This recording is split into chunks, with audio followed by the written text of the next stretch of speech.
Sir 17 medical కాలేజీలు private పరం చేస్తున్నారు సార్. అది ప్రభుత్వ రంగంలో ఉంటే మంచిదా, ప్రైవేట్ వ్యక్తులకి ఇస్తే మంచిదా సార్ మెడికల్ కాలేజ్? మీరు ఆలోచించండి సార్, ప్రైవేటైజేషన్స్ వల్ల మనం ఎలా కష్టపడుతున్నామని. కొందరికే డబ్బులు వెళ్ళిపోవడం, కొందరే ఏలడం, కొందరే డిసైడ్ చేయడం ఒక సామాన్య ప్రజకి ఎలా హెల్ప్ అవుద్ది? సర్వీస్ సెక్టర్స్ జనాలకు ఉపయోగపడాలి కదా. అది వ్యాపారీకరణం అయిపోతే, కొందరి మధ్య కేంద్రీకృత అయిపోతే you are giving power to them. ఆ ఒక గన్ను తన పాటు తను ఉంటుంది, చేతికి తీసుకుంటే నీలో ఉన్న మృగమే దానికి వస్తుంది కదా. సో మీరు ఎవరిని స్ట్రాంగ్ చేస్తున్నారు, ఎక్కడ ఎవరిని బలపరుస్తున్నారు దాని మీద ఆధారపడి ఉంటుంది. అది బలపరించడం అనేది మన ఇతిహాసంలో ప్రజలకు ఏదైనా మంచిది జరిగిందా దానివల్ల? ఇది మనం ఆలోచించాలి. సార్, ఇటీవల చూసుకుంటే రాజేపేట సమస్య పైన పోరాటం చేసినటువంటి అప్పలరాజు అనే వ్యక్తి పైన 11 కేసులు పెట్టి పీడీ యాక్ట్ పెట్టారు. దీన్ని ఎట్లా చూసుకోవచ్చు సార్?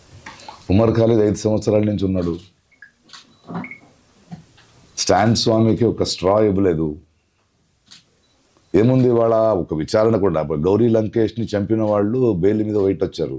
ఉన్న రేప్ కేసులో ఉన్న వాళ్ళని ఇవాళ రిలీజ్ చేశారు. కనిపిస్తోంది కదా మనకి what they are trying to do. అందుకే వాళ్ళ ఇంతకుముందు సర్కారుల గవర్నమెంట్స్ పోలీస్ డిపార్ట్మెంట్ని చేతిలో పెట్టుకునేది. సో పోలీసులు అంటే భారతదేశ ప్రజలు వెళ్ళడానికి భయపడేవాడు. ఇంటికి పోలీసు వచ్చాడంట, ఏమైందో, పోలీస్ స్టేషన్ ఏంటో అని. అప్పుడు ఒక మాట అనేవాళ్ళం మనం, కోర్టు ఉంది చూసుకుంటామని.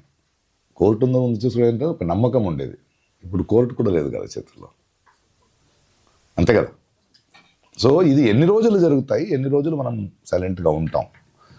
ఆఖరికి దెబ్బ మనకి, ప్రజలకి. ఎవరు మెజారిటీ, ఎవరు పర్మనెంటు? 5 సంవత్సరాలకు ఒకసారి వచ్చి వెళ్ళేవాళ్ళ కదా. సెంట్రల్లో మోడీ అవలంబిస్తున్న విధానాలు అసలు ఎవరి కోసం అనుకోవాలి? మీరే అన్నారు ఆ ఇద్దరు అని. ఇద్దరి కోసం నడుస్తుందా, ప్రజలకు మేలు చేయడం కోసమా? ఇప్పుడు ప్రాబ్లం ఏంటంటే మీకు తెలిసిన ఆన్సర్ నా దగ్గర నుంచి ఎక్స్పెక్ట్ చేస్తుంటారు. అందరికీ అన్నీ తెలుసు, మహాప్రభు గురించి అందరికీ అన్నీ తెలుసు, అంతే కదా. సార్, ఇండిపెండెంట్ మీడియా, అది మెయిన్ స్ట్రీమ్ మీడియా, ఈ రెండింటి ప్రభుత్వాలు ప్రశ్నించడంలో ఏ స్థాయిలో ఉందని మీరు అనిపిస్తుంది? మెజారిటీ అమ్ముకున్నారు కదా మీడియా కూడా, సిగ్గులేక. ఎంత పెద్ద పాపం చేస్తున్నారు. ఎవరి కోసం మాట్లాడి ఇవాళ హెడ్లైన్స్ ఎవరిది వస్తుంది, ఏమొస్తుంది? హిందూ ముస్లిం వస్తుంది, మతీయవాదం వస్తుంది. మంచిది గొంతు లెత్తే ధ్వనులు మీడియాలో వస్తారా? కళ్ళ ముందే కదా. అట్లీస్ట్ కొంచెం ఇండిపెండెంట్ మీడియాలైనా కొంచెం మాట్లాడుతున్నాయి. దాని మీద కూడా కదా కేసులు జరుగుతున్నాయి కదా. బట్ ఒకటి, సత్యాన్ని ఎవరు ఆపలేరు. అది నిరంతరంగా పోరాటం ఒకటే మనకు తెలుసు. మనం బ్రతుకున్న కాలంలోనే విజయం జపించాలి, మంచిది అవుతున్న అవసరం లేదు. మా ముందు ఎంతమంది పోరాడితే మాకు ఈ గొంతు వచ్చింది. వాళ్ళ త్యాగం ముందు మన త్యాగం ఎంత? కొంచెమైనా ప్రజలు, మీడియా, మీ మధ్యలో మీకే తెలుసు. మీ ఓనర్స్ ఎవరు పంపించేటప్పుడు పంపిస్తారు కదా, ఎలాంటి ప్రశ్న. ప్రకాష్ రాజ్ గారు వచ్చారు, కొంచెం ఇరికించండి అని. మీరేం చేస్తారు? జీవనోపాయం సార్, మీరంటే చాలా ఇష్టం, బట్ ఆ ప్రశ్న నేను అడగాలి కదా అని ఉంటాం. మరి నేను చెప్పిందంతా ఎక్కడ ప్రింట్ అవుద్ది? స్పెల్లింగ్ మిస్టేక్తో మీరే ప్రింట్ చేస్తారు కదా. ఇవన్నీ జరుగుతున్నాయి, జనాలకి అర్థమవుతుంది. అది నిరంతరంగా మనం ప్రశ్నించడం వల్ల, భయపడకుండా ఉండడం వల్ల, ఇలాంటి లీడర్స్ ఉండడం వల్ల, ఇలాంటి సిఐటియులు ఇవన్నీ ఉండవు. రీసెంట్గా బెంగళూరులో, కర్ణాటకలో కాంగ్రెస్ గవర్నమెంట్ 1700 acres ల్యాండ్ని, ఒక వెరీ అగ్రికల్చరల్ ల్యాండ్ని ఏదో కారిడార్ తీసుకోవాలంటే మనం పోరాటం చేసాం. అప్పుడు రైతు సంఘ వాళ్ళు, సిఐటి వాళ్ళు, వీళ్ళందరూ కలిస్తే గవర్నమెంట్ వెనక్కి తీసుకొని వదిలేసింది.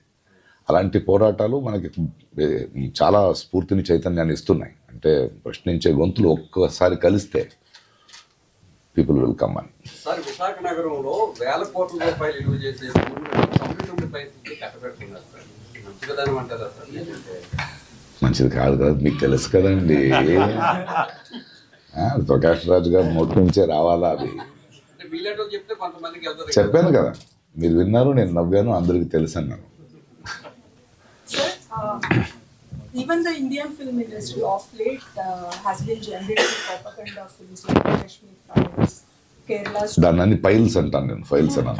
yeah, Kashmir Files, Kerala Story, and now the Durandar. So, what do you think about this kind of propaganda? Think ఏంటంటే మేము మీడియా అమ్ముకున్నట్టే సినిమా ఇండస్ట్రీలో కూడా అందరూ అమ్ముకున్నారు. అండ్ చాలా సినిమా దాని మాధ్యమం నుంచి అయ్యే ప్రేరణ ఆర్ ఇన్ఫ్లుయెన్స్ ఈ రాజకీయ పార్టీకి బాగా తెలుసు. So they invest lot of money in to it. దీన్ని చాలా 4 సంవత్సరాల ముందే చెప్పాను. Lot of crores of rupees invest చేస్తున్నారు. కేరళ ఫైల్స్ అంటారు. ఇంకా దానికి మన మహాప్రభు ప్రధానమంత్రి లేదు, దానికి ఈవెంట్ మేనేజ్మెంట్ కింద దానికి ఇది కూడా చేస్తారు కదా ఆయన. కేరళ ఫైల్స్ చూడండి అంటారు. ఆయనకి cinema There is some specific very specific campaigning. Campaigning ఉంది కదా, అందులో చెప్తారు కదా. ఇప్పుడు హిందూ ముస్లిం అదే కావాల్సింది ఆడికి. మీకు చాలా ఒక మనిషికి సహజంగా ఒకటి ఉంటుందండి, జెనోఫోబియా అని. అంటే మన ఊరికి ఎవడైనా అపరిచితుడో ఆగంతుకుడో వస్తే కొంచెం సంశయంగా చూస్తాం. దీన్ని వీళ్ళు వాడుకుంటారు. ఫస్ట్ మనల్ని విడదీస్తారు.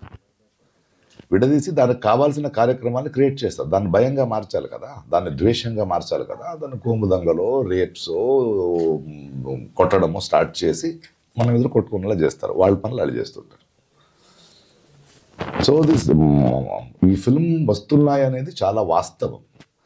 అండ్ నేను దేన్ని బ్యాన్ చేయనని చెప్పను. Let the people see. Ban చేయడంలో ఏముంది, పీపుల్ చూడండి. మనం చూస్తున్న వాళ్ళు అర్థం చేసుకోవాలి ఏం ఫీడ్ చేస్తున్నారు మన బ్రెయిన్లో. Even the present Durandar is also. ఏం ఫీడ్ చేస్తున్నారు వాళ్ళు. ఒక ఎక్స్ట్రాడినరీగా సినిమా తీసి ఇంపాక్ట్ఫుల్, బట్ 90% ఊరికే చూస్తున్నారు, సినిమాని చూస్తున్నారు. బట్ దాని వెనక ఒక విషం ఉంది. ఆ విషాన్ని ఎలా వేయాలి. సో వాళ్ళు ఎందుకు ఇలా చేస్తున్నారు, వాళ్ళతో గొడవ పెట్టలేదు. ఎందుకంటే వాళ్ళు చేస్తారు. ఎందుకంటే దే వాంట్ టు సర్వైవ్. ఒక కుర్చీ గట్టిగా ఉండాలంటే అబద్ధాలతో భయంని వ్యాపించి కట్టిన ఒక సామ్రాజ్యం అబద్ధాలతోనే బ్రతకాలి. నేను మీరు ఎప్పుడు రియలైజ్ అవుతాం దాన్ని. మా పిల్లల భవిష్యత్తు గురించి మాట్లాడుతున్నారా, యువకుల గురించి మాట్లాడుతున్నారా, మనకి నిజమైన కల్చర్ గురించి మాట్లాడుతున్నారా, గుణాల గురించి మాట్లాడుతున్నారా? Are we happy as a nation? Are we earning? కొంచెం మనకి ఎలా అంటే ఈ కప్పు ఉంది కదా, కప్పుని ఒక చిన్న వెజల్లో వేస్తే ఇప్పుడు కోల్డ్ వాటర్ ఉంటుంది, వేడి నీళ్ళు వేస్తే జంపేస్తుంది. ఇది పెట్టేసి తర్వాత కింద నిప్పు పెడతారు వాళ్ళు. ఇది అలవాటు అవుతూ వెళ్తుంది. ఏదో ఒక పాయింట్లో భరించలేదు. మనిషి వికాసంలో ఇంత క్రౌర్యాన్ని, ఇంత అన్యాయాన్ని భరించలేదు. బికాజ్ ఇది మనం హిట్లర్ నుంచి చూస్తున్నాం, ముసోలిని నుంచి చూస్తున్నాం. అక్కడి నుంచి ఇతిహాసం నుంచి మనం పాఠం నేర్చుకోవాలి తప్పితే ఇంకేముంది. అండ్ ఎప్పుడు దాకా ప్రజలకి ఇది నా దేశం, రాజకీయం చేయాల్సింది నేను, వాళ్ళు కాదు, వాళ్ళు మాకు భిక్ష చేయట్లేదు అని మనకి అర్థమవ్వదో అప్పుడు దాకా ఇలా ఉండి జరుగుతుంటాయి.